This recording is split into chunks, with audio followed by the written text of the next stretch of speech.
Дзяржаўны тэлеканал ОНТ у сюжэце прапагандыста Ігара Тура паказаў аднаго з удзельнікаў ювелірнага брэнду «Беларускі край» пасля затрымання.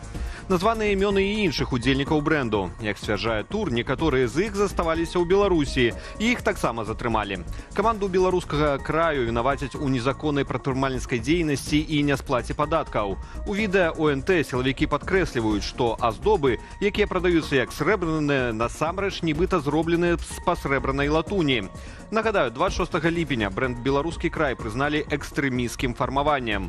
Тады прапагандысты заявілі, што нашэнне ювелірных вырабаў кампаніі можа быць прыроўненае да распаўсюду экстрэмісцкіх матэрыялаў, а пакупнікоў могуць абвінаваціць у фінансаванні экстрэмізму. Міністр унутраных спраў Беларусі Іван Кубракоў з візітам у Пакістане, дзе сустрэўся са сваім калегам Максінам Накві. Бакі абмеркавалі магчымасці супрацы паводле лініі МУС, а таксама заключылі пагадненне аб экстрадыцыі. Падымалася і пытанне пра скіраванне ў Беларусь некалькіх тысячаў рабочых з Пакістану. Міністр унутраных справаў гэтай краіны Максім Накві запэўніў, што перад гэтым кожную асобу пільна правераць. Упершыню гаворка пра кадравае папаўненне беларускіх прадпрыемстваў за кошт рабочых з Пакістану узнікла ў красавіку сёлета, калі ў Менск з афіцыйным візітам прыязджаў кіраўнік краіны Шэхбаз Шарыф. Тады Лукашенко заявіў, што можа прыняць да 150 тысяч спецыялістаў. Гэткія амбітныя планы выклікалі неадназначаную рэакцыю ў грамадстве. Людзі дзяліліся ў сацыяльных сетках занепакоенасцю наконт магчымага росту злачыннасці. Каб папярэдзіць нарастанне сацыяльнай незадаволенасці, Міністэрства унутраных спраў Беларусі затрымала некалькі чалавек за негатыўныя каментары пра пакістанцаў. Таксама ў нашай краіне правялі паказальныя працэсы дэпартацыі замежных грамадзянаў, нібыта за парушэнне правапарадку. Улады Польшы перакрылі каналы пастаўкі ў краіну беларускай і расійскай фанеры пад выглядам прадукцыі з Казахстану у абыход санкцыяў Еўрапейскага звязу, паведамляе выданне «Дзеннік Газета Праўна». Схема выдавання беларускай і расійскай фанеры за казахскую дзеяла з 2022 года, калі гэткая галіна трапіла ў еўрапейскія санкцыі. Казахстан – краіна стэпаў і раней не пастаўляла ў Еўропу прадуктаў дрэваапрацоўвання ў вялікіх аб'ёмах. Цяпер жа імпарт фанеры ў Польшу ўпаў на 95%. Гэта стала магчымым пасля правядзення аналізу паставак.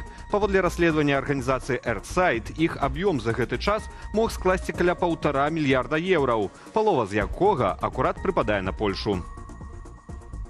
Магчымасць вызваліць беларускіх палітычных вязняў цяпер актыўна абмяркоўваюць дэмакратычныя сілы і еўрапейскія партнёры.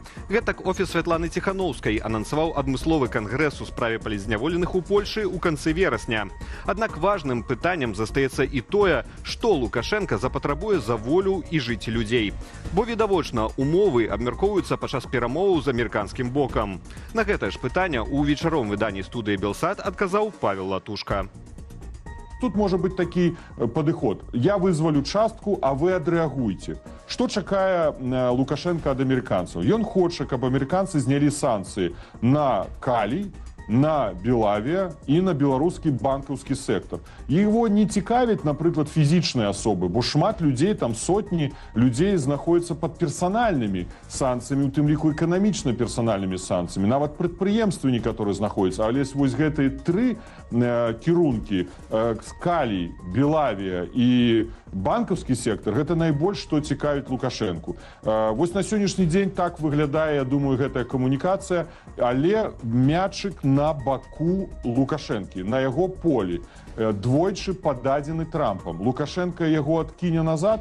Ну, мы не можам прадказаць дзеянняў прэзідэнта ЗША, але нават зыходзячы з яго падыходаў, Трамп можа так ужо ударыць наступным разам, што, ну, напэўна, гэтая пілка, гэты мячык у брамку Лукашэнкі можа быць забіта з наступствамі. Стала вядома пра смерць былога камандзіра групы спецыяльнага атраду хуткага рэагавання Уладзіміра Будзька, імаверна датычнага да забойства палітычных апанентаў Лукашэнкі. Ён памёр у веку 50 гадоў пасля працяглай хваробы. Прозвішча Будзько фігуруе ў паказаннях экс-байца атраду Юрыя Гараўскага ў справе аб выкраданні і забойстве, былога кіраўніка цэнтра выбаркаму Віктара Ганчара і прадпрымальніка Анатоля Красоўскага. У прыватнасці Гараўскі сцвярджае, што Будзько беспасярэдне затрымліваў Красоўскага ў верасні 1999-го. Пасля чаго прадпрымальніка разам з Ганчаром вывезлі да Бягомля, дзе і расстралялі. Аперацыяй паводле неафіцыйнага расследавання кіраваў Дмітрый Паўлічэнка. На гэтай версіі падзею схіляюцца і родныя зніклых, аднак даказаць яе пакуль не ўдалося. Крылатыя, балістычныя і звышзвукавыя ракеты, ды амаль 600 ударных БПЛА. Цягам вечара і ночы Расія здзейсніла маштабную паветраную атаку па гарадах Украіны. Асноўны удар прыйшоўся на Кіеў. Мясцовыя ўлады паведамляюць аб прынамсі 10 загінулых і каля паўсотні пацярпелых.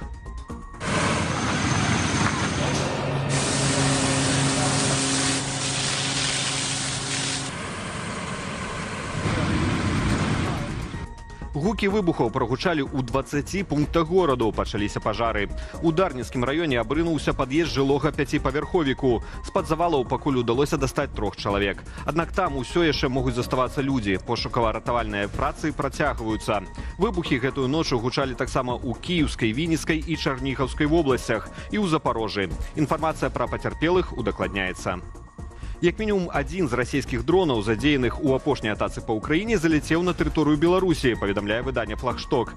Сцвярджаецца, што БПЛА заўважылі ў небе над Рэчыцаю прыкладна о 20-й гадзіне. Выданне публікуе скрыншот з відэа, дасланага ў рэдакцыю відавочцамі. На ім аб'ект падобны да беспілотніка «Герань», расійскай копіі іранскага «Шахеда». Сцвярджаецца, што прыкладна праз 15 хвілінаў пасля гэтага ў небе быў чуваць гук беларускага знішчальніка, які ляцеў на перахоп БПЛА. 1 верасня ў Беларусі пройдзе незвычайны урок пад назвай «Эстафета пакаленняў, захоўваючы мінулае, ствараем будучыню». Яго падрыхтавала Акадэмія адукацыі, дзяржаўная установа адукацыі, якая прапановвае школьнікам пісаць лісты піянерам і камсамольцам 2075 года. Хоць невядома, ці будуць такія арганізацыі існаваць праз 50 гадоў. Гісторык Александр Пашкевіч, сябра Беларускага інстытуту публічнай гісторыі, у каментары Белсату адзначыў, што ствараючы рэкамендацыі да 1 верасня, ідэолагі пайшлі шляхам найменшага супраціву і проста ўзялі ўзоры савецкага мінулага, а ў школьнікаў думкі будуць зусім пра іншае. Я думаю, іх больш клапоціць тое, што ў іх забралі ў гэтым годзе мабільныя тэлефоны і ў нейкую скрынку запакавалі. Яны пра гэта будуць думаць, а не пра нейкія камсамольскія будоўлі, якія ў нашым часе нібыта працягваюцца. Апрача таго, на першым уроку плануецца згадваць подзвігі Другой сусветнай вайны, гісторыю піянерскага руху, а таксама цытаваць Александра Лукашэнку. Урок будзе праходзіць урачыста, з дзяржаўнымі сцягамі, канстытуцыяй, удзелам бацькоў, настаўнікаў і прадстаўнікоў, цытата розных пакаленняў піянераў і камсамольцаў. Падрабязнасці шукайце ў матэрыяле «Гэта не нафталін», які падрыхтаваў Макар Мыш. У Гомлі недабор першакласнікаў. У некаторых школах здолелі сфармаваць толькі адзін пачатковы клас. Праз гэта ідуць скарачэнні педагагічнага складу ў навучальных установаў. Праблему заўважыла выданне «Флагшток». Журналісты паглядзелі на звесткі пра колькасць класаў у розных мікрараёнах абласнога цэнтру. Школы ў месцах з больш шчыльнаю забудоваю маюць у асноўным па 3 першыя класы. Крытычная сітуацыя ў навучальных установах у мікрараёнах з сярэдняй і малапавярховую забудоваю. Раней выданне паведамляла, што дрэнная дэмаграфічная сітуацыя ўжо прымусіла ўлады гораду адмовіцца ад будаўніцтва новых школаў і садкоў. Апошнія акорды лета. У Беларусь вяртаецца спёка. На сёння сіноптыкі прагназуюць да 30 градусаў цяпла. Экстрэмальна высокія тэмпературы чакаюць жыхароў паўднёва-заходніх раёнаў краіны. Па большай частцы тэрыторыі чакаецца да 26 градусаў. У МНС зазначаюць рызыку павелічэння пажараў з прычыны спякотнага надвор'я, а таксама нагадваюць пра неабходныя захады асцярогі за стырном і на вадаёмах. Больш поўная інфармацыйная карціна дня ў вечаровым эфіры аб'ектыву і студыі Белсат. Я ж з вамі развітваюся ды заклікаю падпісвацца на сацыяльныя сеткі Белсату і да актыўнасці пад гэтым выданнем у Ютубе. Аднак памятайце пра лічбавую бяспеку. Беражыце сябе і заставайцеся з Белсатам.